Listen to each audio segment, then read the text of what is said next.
Good morning, everybody.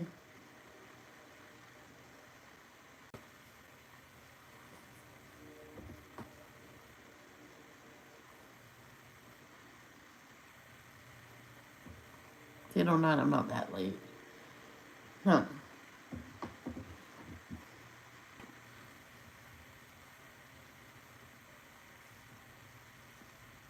I remember when I first started devotions. I started at 7 a.m. or whenever I got up.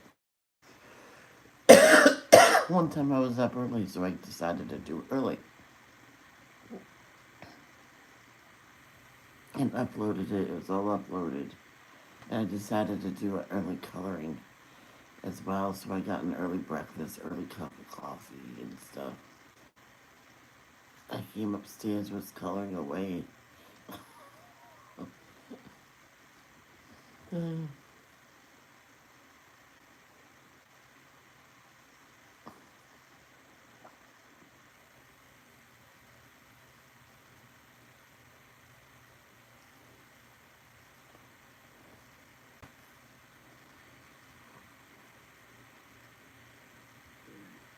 Can't remember which kid it was that she listened to me on her on the live while she did her work at school. The teacher says, as long as you do your work, I don't care, because it helped to concentrate. I said, that's my rule for you too. You're all not allowed to chat in the chat. You can only listen. And she goes, okay. I wouldn't let her chat.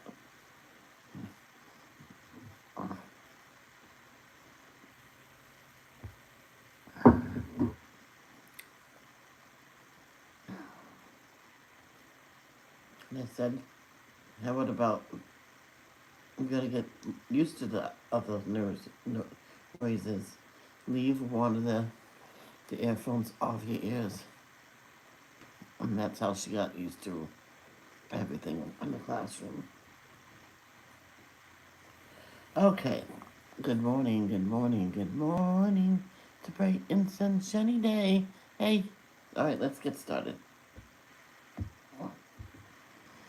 Our Father which art in heaven, hallowed be thy name. Thy kingdom come, thy will be done, in earth as it is in heaven. Give us this day our daily bread, and forgive us our trespasses, as we forgive them that trespass against us. And lead us not into temptation, but deliver us from evil. Thine is the kingdom, the power, and the forever and ever. Amen. Thank you, Jehovah, for another beautiful day and your beautiful. And thank you for allowing us to wake up today. And thank you for what you did for us in the past and what you will do for us in the future and in the present. Please continue to help Kristen physical mental strength so she can get a job and get her own place. So she has a sense of her own stuff, her own place. So maybe she can get her kids back. Her own place.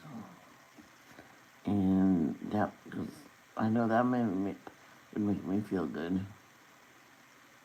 My dad said eventually you can stay here as long as you want. I'm like, okay. I told him, he says, I need 2 or 3 incomes to actually live away from you. He goes, okay.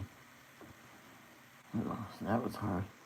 And continue to help Louisa with her knee. She needs knee surgery, as well as Jenny. Jenny's really sick right now. Can you please put your healing hands on Jenny and cure her before her... Oh. Oh, she's leaving today. On her vacation. Oh boy. Please cure her so she can have a good vacation.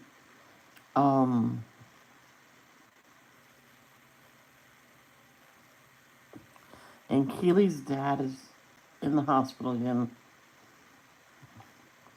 Please put your healing hands on him and cure him, Jehovah, please. Give him physical and mental strength to get well. And also continue to help Tate, Cindy Lee, King Charles, Princess Kate, Jen's friend Shannon, and Danielle Fischel, who is also known as Topanga from Boy Meets World and Girl Meets World.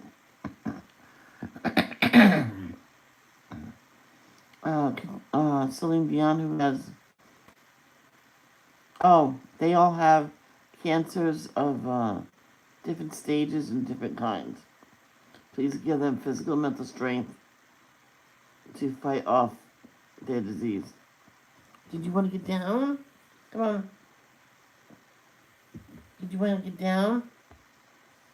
You want to go see Kristen? Go see Kristen. Yeah, give them physical mental strength to to beat their cancers, and continue to help Celine Dion, who has stiff person syndrome, that comes with muscle spasm, or just spasms, seizures, and a lot of pain. And as well, Jenny, we just prayed for Jenny, but she has other ailments as well, multiple ones. So, Christina and family, Tiffany, Robin Taylor, and her family, Miss Dan, Miss Dan and daughters, Arnie and his cat Layla, Vicky and her family, Keely and her daddy and family, Carol and her mom and family. Please help them, give them physical and mental strength and whatever they need. In Jesus' name, amen.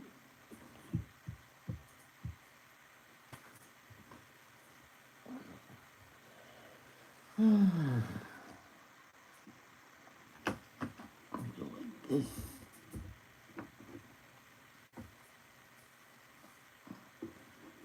So we can hear it better.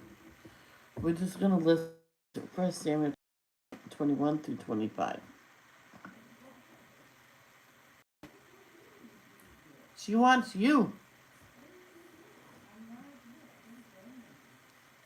Okay. Let's get going.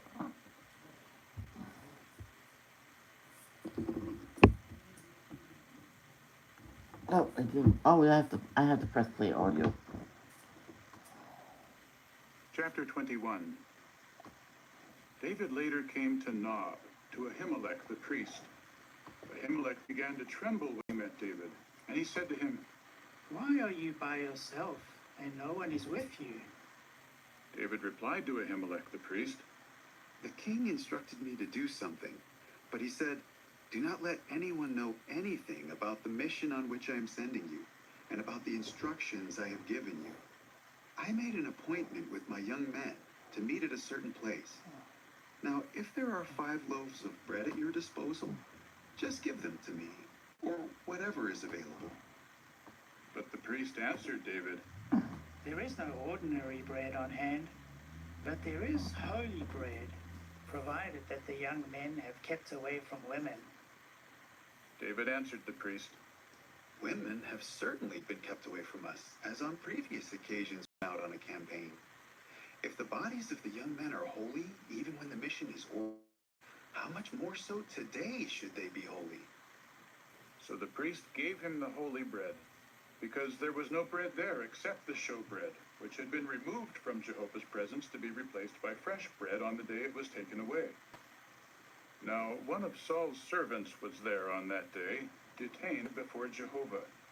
His name was Doeg the Edomite, the chief of Saul's shepherds. David then said to Ahimelech, "Is there a spear or a sword here at your disposal? I did not take my own sword or my weapons with me, because the king's mission was urgent." To this the priest said, "The sword of Goliath the Philistine, whom you struck down in the valley, is here, wrapped up in a cloth behind the ephod. If you want to take it for yourself, take it, because it is the only one here." David said, "There is none like it. Give it to me." That day David rose up and continued his flight from Saul, and he eventually came to King Achish of Gath. The servant said to him, "Is this not David, the king of the land?" Is sang about when they danced, saying, "Saul has struck down his thousands, and David his tens of thousands"?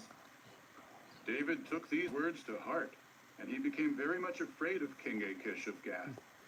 So he disguised his sanity in their presence and acted insane while among them. He was making marks on the doors of the gate and letting his saliva run down his beard. Finally, Achish said to his servants, "You see that this man is crazy. Why bring him to me?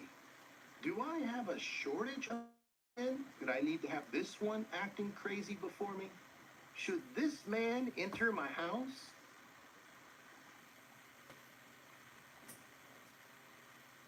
Chapter 22. So David went from there, escaping to the cave of Adullam. His father's entire house heard of it. They went down there to him. And all those who were in trouble and in debt, and who had a grievance, gathered to him, and he became their chief. There were about 400 men with him. David later went from there to Mizpah in Moab. The king of Moab, Please let my father and mother stay with you until I know what God will do for me. so he left them with the king of Moab, and they stayed with him the whole time that David was in the stronghold. In time, Gad the prophet said to David, "Do not stay in the stronghold. Go from there into the land of Judah." So David left and went into the forest of Hereth. Saul heard that David and the men with him had been found. Saul was then sitting in Gibeah under the tamarisk tree on the high place with his spear in his hand, and all his servants were stationed around him. Then Saul said to his servants stationed around him, "Listen, please, you Benjaminites. Will the son of Jesse also give fields and vineyards to all of you? Will he appoint all of you as chiefs of thousands and chiefs of hundreds? All of you have conspired against me. No one informed me when my own son made a covenant with the son of Jesse. Not one of you has sympathy for me and informs me that my own son has incited my own servant against me to ambush me. Is now the case."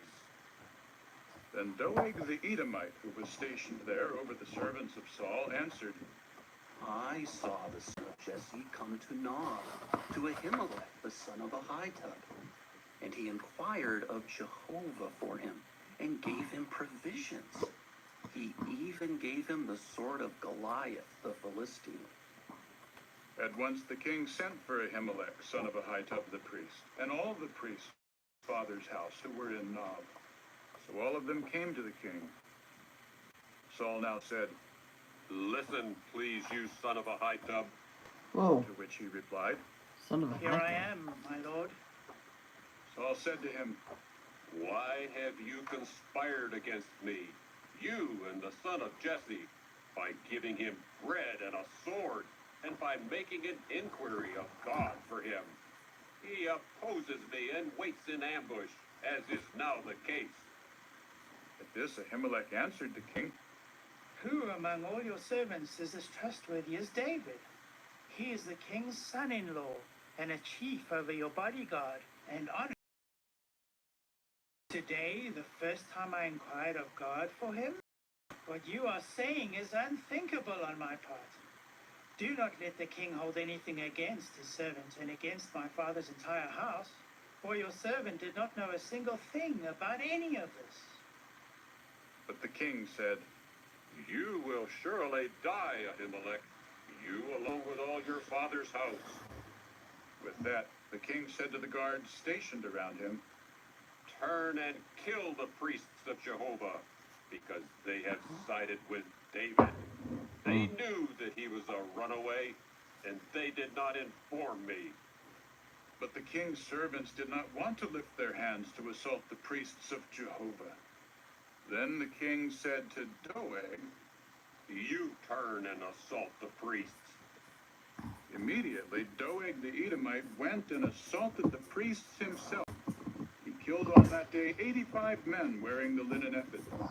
He also struck Nob, the city of the priests, with the sword, man as well as woman, child as well as infant, Oh, that's bull, sad. donkey, and sheep he put to the sword. However, one son of Ahimelech, the son of Ahitub, whose name was Abiathar, escaped and ran away to follow David. Abiathar told David, Saul has killed the priest of Jehovah. At this David said to Abiathar, I knew on that day, when Doeg the Edomite was there, that he would be sure to tell Saul. I am personally responsible for the death of everyone in your father's house. Stay with me. Do not be afraid, for whoever seeks your life seeks my life. You are under my protection.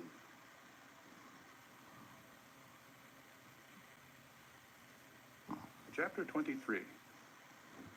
In time, David was told, The Philistines are fighting against Keilah, and they are raiding the threshing floors.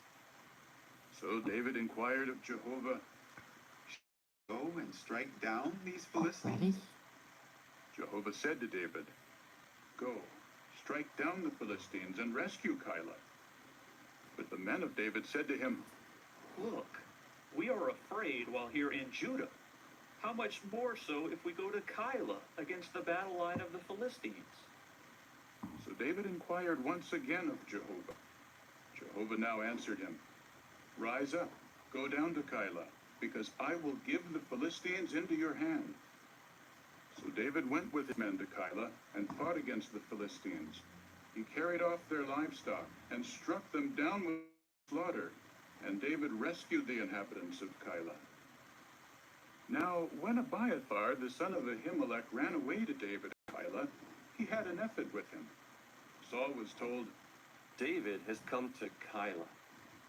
Then Saul said, God, with gates and bars. So Saul summoned all the people to war, to go down to Keilah and besiege David and his men. When David learned that Saul was plotting against him, he said to Abiathar the priest, Bring the ephod here. Then David said, O Jehovah, the God of Israel, your servant has indeed heard that Saul intends to come to Keilah to destroy the city because of me. Will the leaders of Keilah surrender me into his hand? Will Saul come down, as your servant has heard? O Jehovah, the God of Israel, please tell your servant. To this Jehovah said, He will come down. David asked, Will the leaders of Keilah surrender me and my men into Saul's hand? Jehovah replied, They will surrender you. At once David rose up with his men, about 600 in number, and they left Keilah and moved about wherever they could.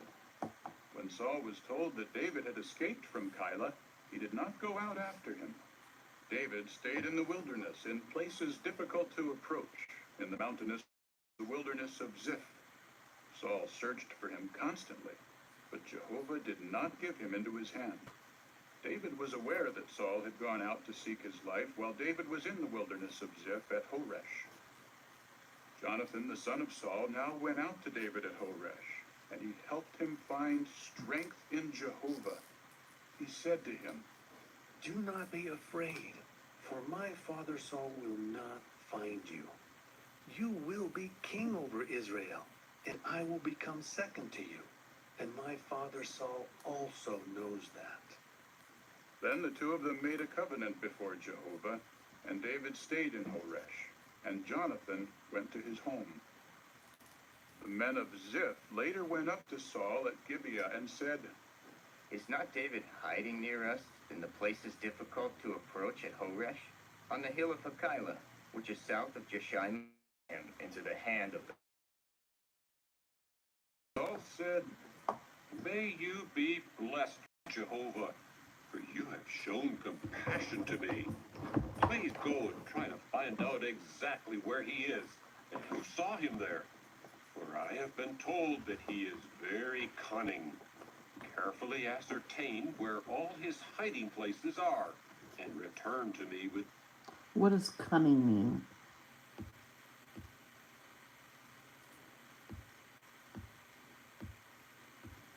Let's find out where The they were. evidence. I will then go with you. Let's.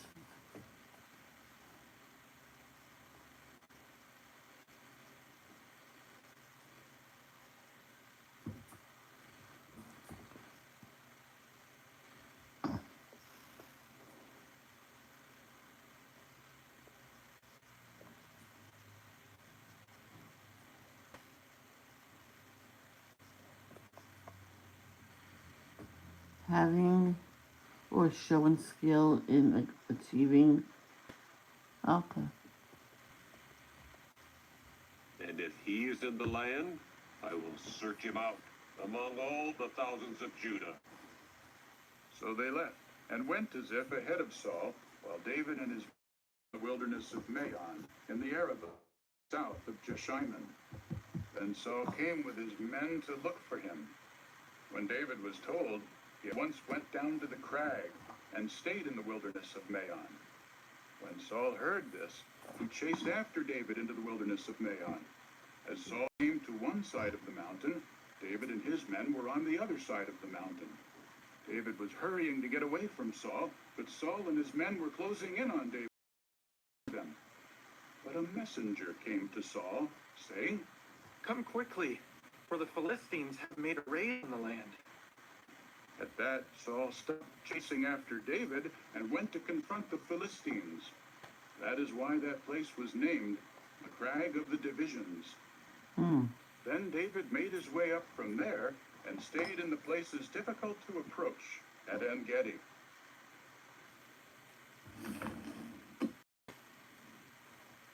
Chapter 24.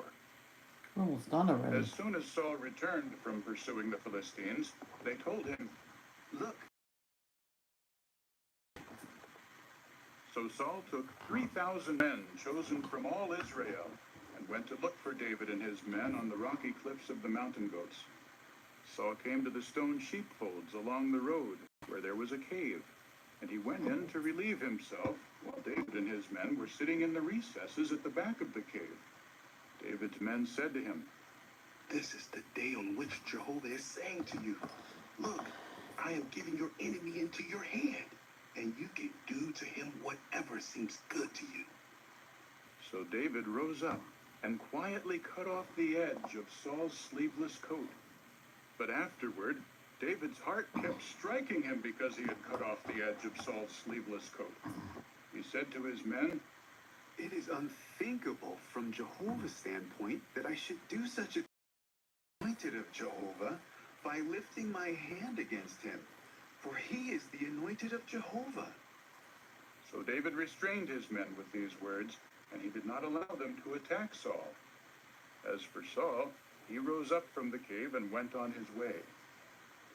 Then David got up and went out from the cave and called out after Saul, My lord, the king. When Saul looked behind him, David bowed down low, with his face to the ground, and prostrated himself. David said to Saul, Why do you listen to the words of men who say, Look, David is seeking to harm you? This very day your own eyes have seen how Jehovah gave you into my hand in the cave.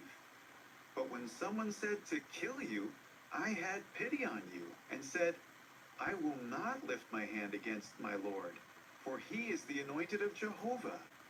And look, my father, yes, see the edge of your sleeveless coat in my hand.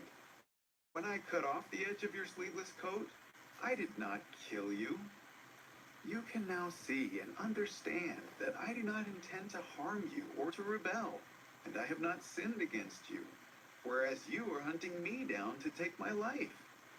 May Jehovah judge between you and me, and may Jehovah take vengeance on you for me, but my hand will not come against you.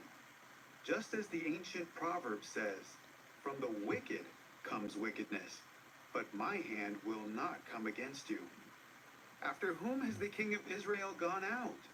Whom are you chasing? A dead dog? A single flea? May Yes. Jehovah be the A judge, flea. and he will judge between you and me, and he will see and will plead my case and judge me and rescue me from your hand. At the moment that David finished speaking these words to him, Saul said, Is this your voice, my son David? Saul began to weep loudly. He said to David, You are more righteous than I am, for you have treated me well, and I have repaid you with evil. Yes, today you have told me of the good you did by not killing me when Jehovah surrendered me into your hand. For what man finds his enemy and sends him on his way unharmed? Jehovah will reward you with good because of what you have done for me today. And now, look, I know that you will surely rule as king, and that in your hand the kingdom of Israel will endure. Now swear to me by Jehovah that you will not wipe out my descendants after me, and that you will not annihilate my name out of my father's house. So David swore to Saul, after which Saul went home. But David and his men went up to the stronghold.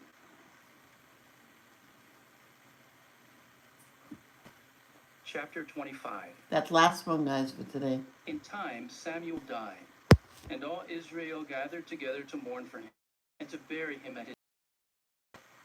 Then David rose and went down to the wilderness of Paran. Now there was a man in Maon whose work was in Carmel. The man was very wealthy.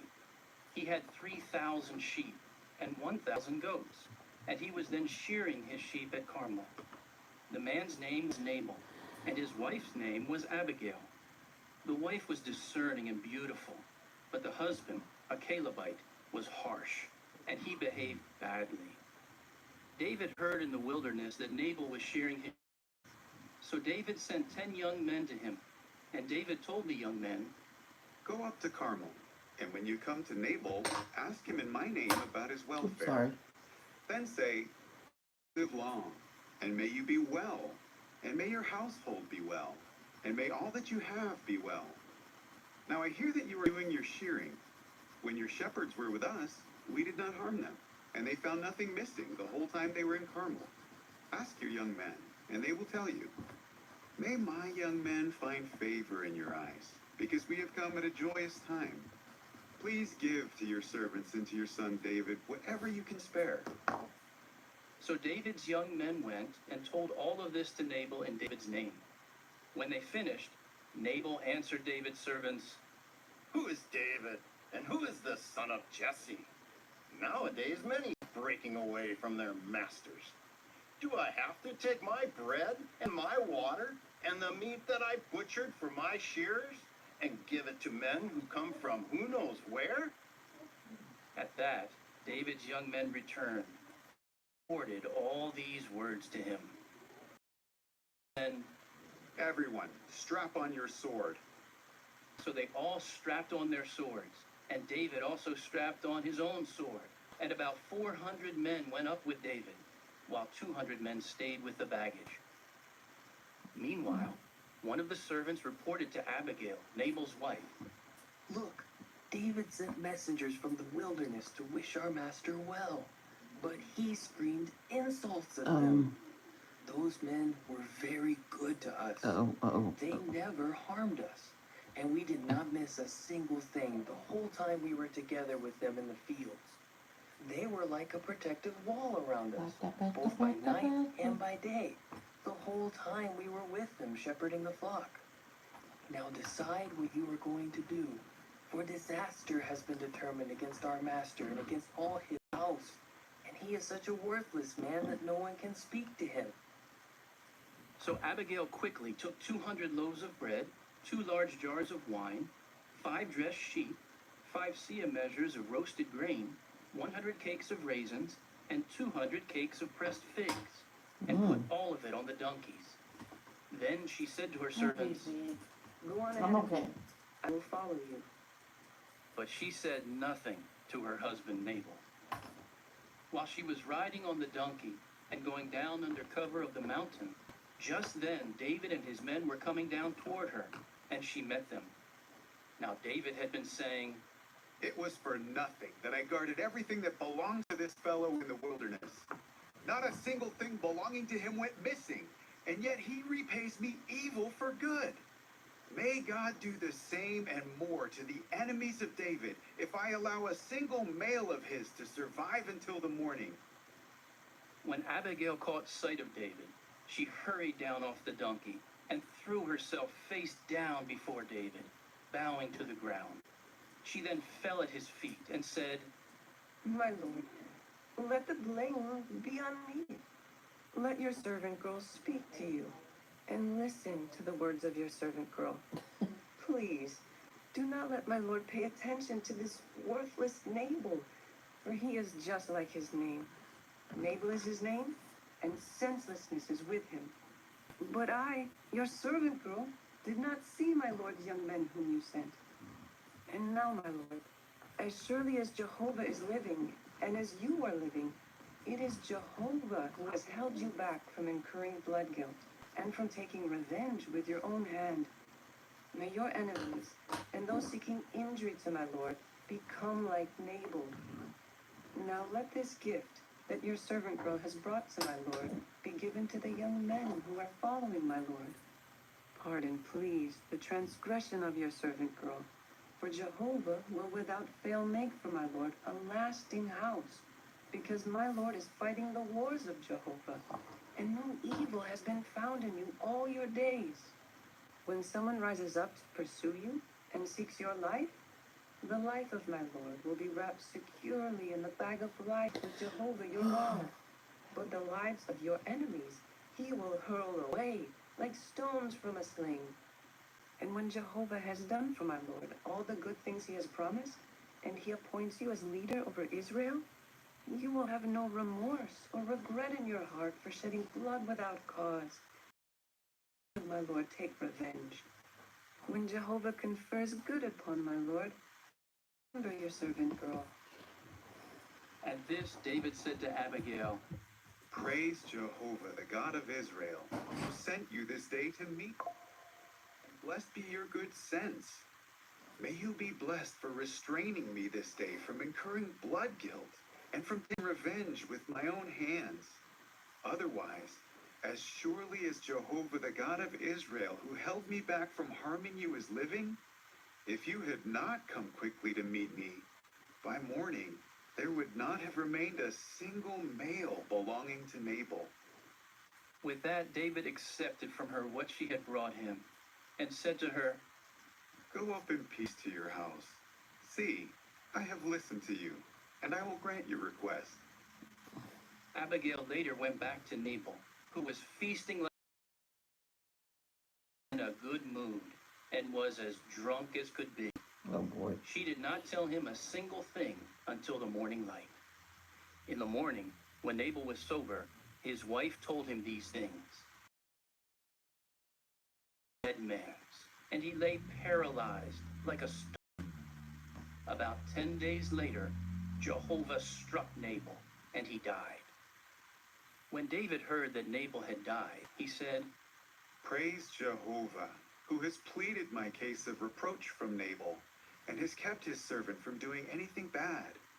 And Jehovah brought the badness of Nabal back on his own head. Then David sent word to propose to Abigail, to take her as his wife.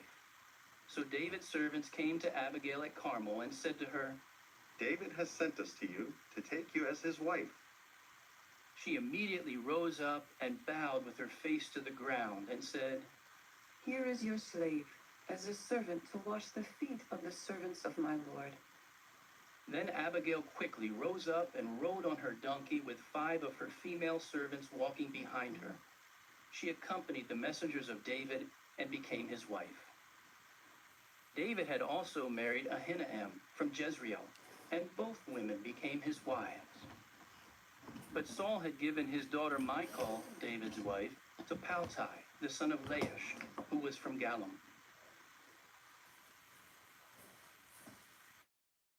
And that is it.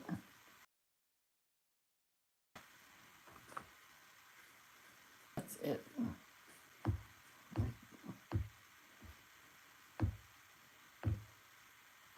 Yep.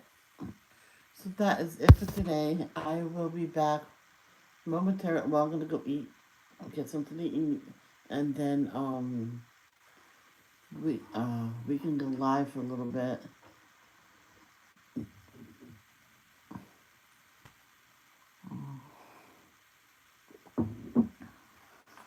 I'm working on Botanicum, and I'm working on this picture. Started last night. I did the thing that I had trouble doing, finishing the pictures with the animals. So I do my way. I don't do every single hair of the animal. If you did that, seriously, I know people that do that. Maybe someday I'll do, you know. This one's nice too. So that is going to be it for now. I'm doing church. Don't hold the grudge.